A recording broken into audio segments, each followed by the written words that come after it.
Hi friends, welcome to my honey stories. నేను మీ Lakshmi. Mister monster 50వ episode పూర్తి చేసుకుంటుందండి. దీనికి అంతటికీ కారణం మీరందరి ఆదరణే.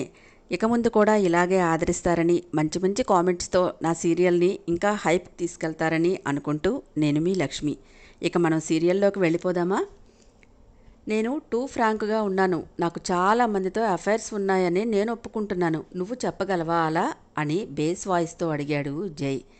దెబ్బ తగిలిన కుందేలు పిల్లలా విలవిలలాడుతూ, ఏమంటున్నావు జై?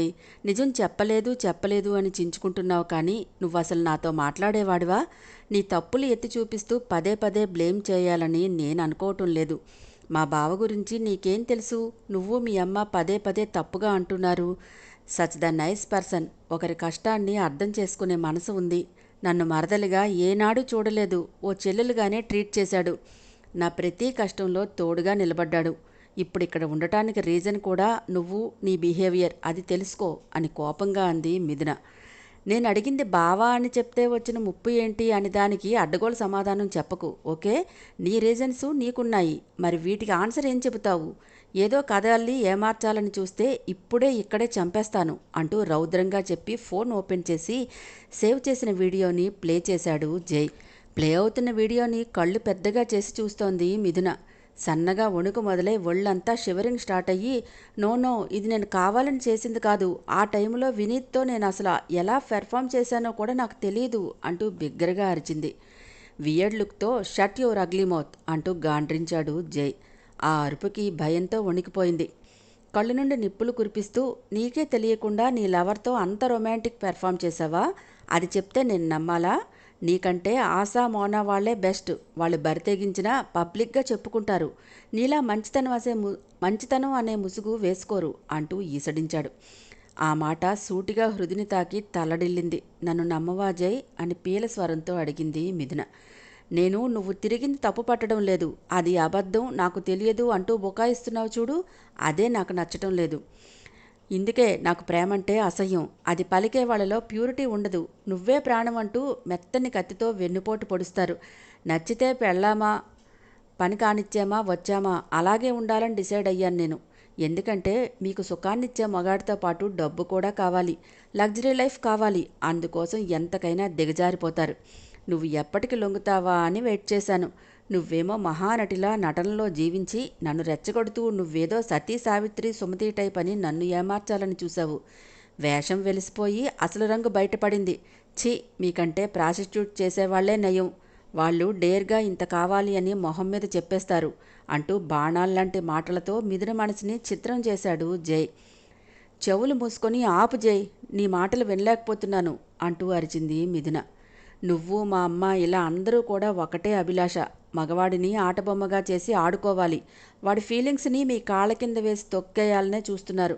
మీరంతా selfish ladies. I hate your behaviour అంటూ అరిచాడు జై. అవును, సెల్ఫిష్నే నేను. నువ్వు ఇన్ని నిందలు వేస్తున్నా ఇంకా ఇక్కడే పడి ఉన్నాను చూడు. నీ తిరుగుళ్ళు, నీ వ్యసనాల గురించి అన్నీ తెలిసి కూడా నిన్ను మనసారా ఇష్టపడి మెడవంచి తాళి కట్టించుకున్నందుకు సెల్ఫిష్నే నేను. నాతో గడపాల్సిన సమయాన్ని ఎవరో ఆమెతో గడిపావు. మా బావ రోజుకో అమ్మాయితో ఎంజాయ్ చేసేవాడు. నీ వాడు ఎలా అవుతాడు అని నిలదీసినా నీ వైపు స్టాండ్ తీసుకొని నా ప్రేమతో నిన్ను మార్చుకోవాలని ఆరాటపడ్డాను చూడు. నేను చాలా సెల్ఫిష్ని కదూ. నీకు భార్య అక్కర్లేదు, ఇప్పుడు నాకు కూడా భర్త అక్కర్లేదు. ఎక్కడైనా జాబ్ చేసుకుంటూ ఈ మాత్రం తిండి తినలేనా ఏంటి అని కోపంగా వార్డ్రోబ్ దగ్గరికి వెళ్ళి తన ఒంటి మీద ఉన్న కొంచెం బంగారం తీసేసి అక్కడ పెట్టి తనతో తెచ్చుకున్న చీరలు మాత్రం ప్యాక్ చేసుకుని బ్యాగ్ తీసుకుని బయటకు వస్తుంటే, నన్ను ఎదుర్కొనే దమ్ము లేక పారిపోతున్నావా? Okay, good. తెలియకపోతే నీ నాటకం కంటిన్యూ చేసేదానివేమో. తెలిసిందని సిగ్గుతో పారిపోతున్నావు. యామై రైట్ అంటూ అడ్డుపుల్ల వేశాడు జై. ఇది పారిపోవటం అనరు, ఆత్మాభిమానాన్ని కాపాడుకోవటం అంటారు అని సీరియస్గా చెప్పింది. గుడ్డు మీద పెంకేం కాదు, ఇది పారిపోవడమే అంటారు నా భాషలో.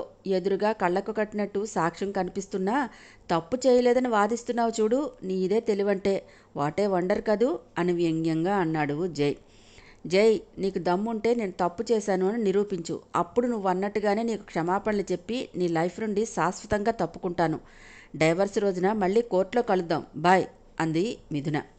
మరీ విర్రవేగకు. నన్ను చీట్ చేయాలని చూసిన వాళ్లకు హెల్ అంటే ఏంటో చూపించకుండా నేను వదలను. డైవర్స్ ఇచ్చాకే గడప దాటుతూ గానిలే, కంగారెందుకు, వెళ్లే రోజు త్వరగానే వస్తుంది, అప్పటి వరకు వెయిట్ చేయి అన్నాడు జై. ఇదేం అడ్డుగోలు పిడివాదం జై, బాబు నువ్వు పోతా అంటోంది కదా, పోనివ్వు, వద్దు అనుకున్నది ఉన్నా వెళ్ళినా నీకొకటే కదరా బాబు. ఓకే, నా నిజాయితీ నిరూపించుకునే నేను ఈ గడప దాటుతాను. నిందని మోయాల్సిన కర్మ నాకేం లేదు. నేనేమీ ఆనాటి సీతను కాదు, ఈనాటి మిథునా శేఖర్ని అని పొగరగా చెప్పి, ఈ క్షణం నుండి నేను నీకేమీ కాను మిస్టర్ జయదేవ్ అని కచ్చిగా పలికింది మిథున. కరెక్ట్ బేబీ, తప్పు చేయనప్పుడు తల వంచకూడదు, తాట తీసేయాలి. మొగుడైనా అంతే, అత్తైనా అంతే, తగ్గేదేలే అనుకుంది ఇన్నర్ వాయిస్.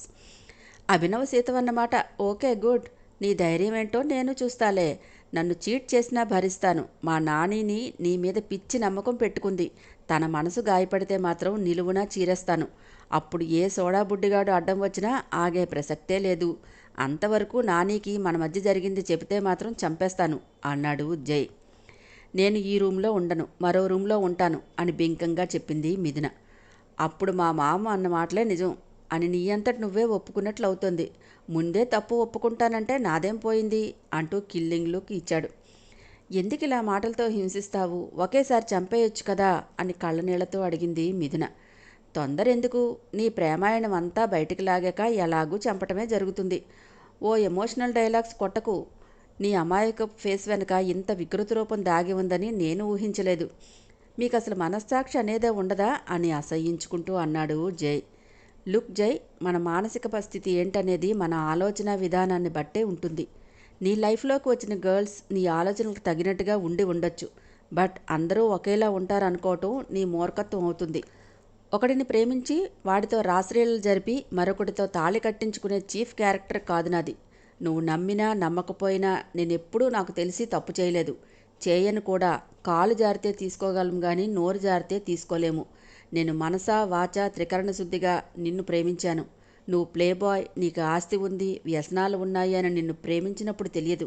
ప్రేమించాక తెలిసినా ఆ ప్రేమ చచ్చిపోలేదు. నీకు దూరంగా ఉన్నా నేను నీ జ్ఞాపకాలతోనే బ్రతకగలను. ఇవన్నీ నేను నమ్మించాలని చెప్పడం లేదు, నేను నా మనసు ఇదని చెప్తున్నాను అంతే అని బ్యాగ్ విసిరి రివ్వున వెనక్కి తిరిగి కిందకి వెళ్ళిపోయింది మిథున. నడుం మీద చేతులాంచుకుని పెదవిని ఒక రకంగా విరిచి వెళుతున్న మిథుననే చూశాడు జై. గుడ్ జాబ్ ఫ్రెండ్, దిగ్విజయంగా నీ కాపురాన్ని ముక్కలు ముక్కలు చేసుకున్నావు, కంగ్రాట్స్ అంటూ భుజం తట్టింది అంతరాత్మ. ఆ చేతిని విసిరికొట్టాడు జై కోపంగా. అరే, నిన్ను పొగిడితే ఎందుకంట అంతమంట అని వ్యంగ్యంగా నవ్వింది సోల్. చంపేస్తాను ఎదవ, అప్పో అవతలికి అంటూ కరిచాడు జై.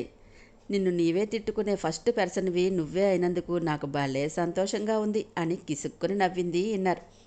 గుర్రుగా చూశాడు జై.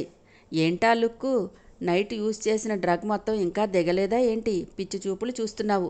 ఓసారి మిర్రర్ చూసుకో, నీ రూప సౌందర్యం ఎంత అందంగా ఉందో తెలుస్తుంది. ఇదిగో చూసుకున్నాక జడిసి మూర్ఛ వచ్చి పడితే మాత్రం నాకు సంబంధం లేదని మన ఫ్యాన్స్ సాక్షిగా చెబుతున్నా అంటూ కవ్వించింది అంతరాత్మ. నువ్వు అతిగా వాగావంటే చంపి పడేస్తాను, వెళ్ళా నసాపి అని కసిరాడు జైబాబు. చంపుకో, నాకు ఊడేదేముంది, నీకే బొక్క అని నవ్వి, వీడియో ఒకసారి ప్లే చేయవా, బేబీ భలే పెర్ఫామ్ చేసింది కదూ, అన్నింట్లో టాలెంట్ ఉండి నీలాంటి అష్టవంకర్లు ఉన్నవాడిని ప్రేమించి ఇప్పుడు నీతో మీ మామతో అడ్డమైన మాటలు పడుతుంది పాపం అంటూ సింపతి కురిపించింది సోల్. అవును, నాకు డౌట్ కొట్టేస్తుంది, అడగనా అంది ఇన్నర్. విసుగ్గా మొహం పెట్టి వద్దంటే మాన్తావా, అడిగి చావు అంటూ పడ్డాడు. ఆ వీడియోలో ఉన్న అబ్బాయి నీకంటే అందంగా హ్యాండ్సమ్గా ఉన్నాడు అంటుండగానే చురుగ్గా చూశాడు. నిజాలు చేదు మాత్రల్లా ఉన్నా మింగక తప్పదు.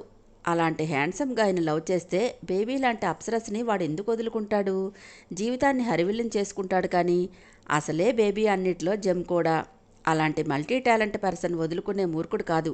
మరి బేబీ నో చెప్పిందో ఏంటో, అయినా ఇవన్నీ నీకు నాకు ఎందుకు చెప్పు, ఎదురుగా ఇంత బలమైన సాక్ష్యం కనిపిస్తుంటే కదా జై అంటూ అంతరాత్మ మోరబారు సాగదీసింది. ఏమీ మాట్లాడకుండా సైలెంట్గా వాష్రూమ్కి వెళ్ళాడు జై. ఈవిల్ స్మైల్ ఇస్తూ ఎగిరి బెడ్ మీదకి చేరి, ఓయ్ బెడ్ ఇక నుంచి బేబీ నీ మీద పడుకోదు, ఒంటరిగా ఏడవాల్సిందే మనం అంటూ అటూ ఇటూ దొర్లింది. గార్డెన్లో మూలకు వెళ్ళి చీర నోటికి అడ్డం పెట్టుకుని ఉధృతంగా ఏడ్చేసింది మిథున. ఎంత కంట్రోల్ చేసుకుందాం అనుకున్నా అస్సలు ఆగటం లేదు. శ్రావణంలో వచ్చే గోదావరి వరదల దుఃఖం పొంగుకు వస్తూనే ఉంది. అమ్మాయి గారు అంటూ భుజం మీద చేయి వేసింది గంగ. కలువలాంటి కళ్ళు ఎర్ర తామరల్లా మారిపోయి ముక్కు పగడంలా రంగు మారి వెక్కుతూ చూసింది మిథున గంగవైపు. మీరిట్టా ఏడుస్తుంటే చాలా బాధగా ఉందమ్మా. అయినా మీరెందుకు ఏడుస్తున్నారు? తప్పు చేయనప్పుడు ఏడవకూడదు. మీ మీద నిందలేసినాళ్లే బాధపడాలి. ఏడ్చి మిమ్మల్ని మీరే పలచన చేసుకోకండమ్మా. ధైర్యంగా నిలబడండి. వచ్చిన కొద్ది రోజుల్లోనే మీరంటే ఏంటో నాకు తెలిసింది. వాళ్ళకి తెలుస్తుంది. బెంగ పడకమాకండి. పెద్దమ్మగారు అంచనా ఎప్పుడూ తప్పు కాదు. అది అయ్యగారికి కూడా తెలుసు. అందుకే మీ వైపు మాట్లాడారు. బాధపడకండమ్మా. మొహం చూడండి, ఎప్పుడూ వెలిగిపోతూ ఉండేది. ఎలా వాడిపోయిందో. పదండమ్మా అంది గంగ. గంగా అంటూ ఆమెను హత్తుకొని ఏడ్చింది మిథున. వెన్ను నిమురుతూ ఇంటి మహాలక్ష్మి కంటనీరు పెట్టకూడదమ్మా, ఊరుకోండి అంటూ ఓదార్చింది. స్థాయి కాదు కావలసింది, అర్థం చేసుకునే మనసు. అది నీరజకు లేదు, గంగకు ఉంది. అదే తేడా. మొహం అంతా చెంగుతో తుడుచుకొని, అవునో గంగా, నేనెందుకు ఏడవాలి? నేనేం తప్పు చేయలేదు, చేయను కూడా. నన్ను అవమానించిన వాళ్ళని ఏడిపిస్తాను అంటూ ముక్కుపుటాలు ఎగరేసింది మిథున రోషంగా. అది అట్టా గట్టిగా ఉండాలి. పదండి, ఏమైనా తిందురుగాని అంటూ లోపలికి తీసుకెళ్ళింది. లోపలికి వచ్చి శుభ్రంగా ఫేస్ వాష్ చేసుకుని అలిగి కూర్చోకుండా కిచెన్లోనికి వచ్చింది మిథున. మిథు, నేను చేస్తానమ్మా అంటూ వెనకే వచ్చింది వరంబామ్మ. క్షమించండి నానమ్మ, మిమ్మల్ని తీసుకొచ్చి మీ మనశ్శాంతిని కూడా దూరం చేశాను అని బాధగా చెప్పింది. ఏంటా మాటలు? ఇలాంటివి చాలా చూశాను. ధైర్యంగా ఉండు అని చెంపనిమిరి బాధపడకు అని చెప్పను, కానీ నిందలకు దడిసి తొందరపాటు నిర్ణయాలు తీసుకోకు. సంసారంలో ఇలాంటి ఒడిదుడుకులు సహజం మిథున అంది బామ్మ. నా క్యారెక్టర్నే కించపరుస్తుంటే ఎలా తట్టుకోగలను నానమ్మ అని గద్గద స్వరంతో అడిగింది మిథున.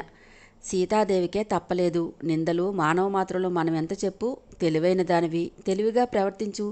ఏదైనా చేయి దాటితే తిరిగి పొందటం కష్టమమ్మా. వెళ్ళు, నేను చూసుకుంటాను అంది బామ్మ. పర్వాలేదులే నానమ్మ, మీరిలా కూర్చోండి, నేను చేస్తాను అని తనే వంట చేయటం మొదలుపెట్టింది. మైండ్ డైవర్ట్ అవ్వాలంటే ఏదో ఒక వ్యాపకం అంటూ ఉంటే మంచిదే కదా. వరంబామ్మ ఊసులు చెప్తుంటే గంగా అందిస్తుండగా చకచకా చేసేస్తుంది మిథున. పైనుండి గంగా గంగా అంటూ అరిచాడు జై. కంగారుగా పడుకులాంటి నడకతో బయటకు వచ్చి, చెప్పండి చిన్నబాబు గారు అంది. కాఫీ తీసుకురమ్మను మీ అమ్మాయి గారిని అని బలుపుగా ఆర్డర్ వేశాడు బాబు. అట్టాగే బాబు అని కిచెన్లోనికి వెళ్ళింది గంగ. కాసేపటికి పొగలు కక్కే వేడి కాఫీ గంగ చేతికి ఇస్తూ, వెళ్ళి ఇచ్చేసిరా అంది మిథున. అమ్మాయి గారు, బాబుగారు మిమ్మల్ని అట్టుకు రమ్మన్నారు అంటూ నసిగింది. ఏమీ అవసరం లేదు, వెళ్ళివ్వు అని. నానమ్మ, మీరు కూడా తీసుకోండి అంటూ తనకి ఇచ్చి మరో కప్పు సాకేతికి తీసుకువెళ్ళింది మిథున.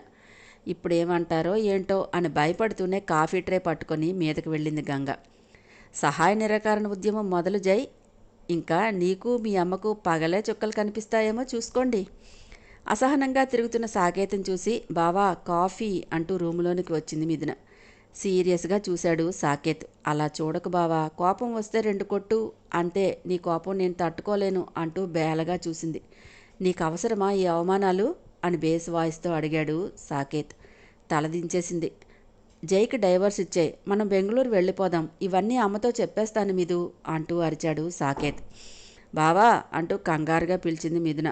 అమ్మకు తెలిస్తే నెక్స్ట్ ఏం జరుగుతుందో నీకు వేరే చెప్పక్కర్లేదనుకుంటా అని కోపంగా అడిగాడు సాకేత్. హాయ్ ఫ్రెండ్స్, నా ఛానల్ నచ్చితే కనుక లైక్ చేయటం, షేర్ చేయటం, సబ్స్క్రైబ్ చేసుకోవటం మర్చిపోకండి. పక్కనే ఉన్న బెల్ ఐకాన్ని ప్రెస్ చేయండి. నెక్స్ట్ అప్డేట్ కోసం. ఆ అప్డేట్లో ఈ కోల్డ్ వారు జైకి మిథునకి మధ్య ఎంతవరకు సాగుతుందో ఒక మంచి కామెంట్ని పాస్ చేయండి ఫ్రెండ్స్.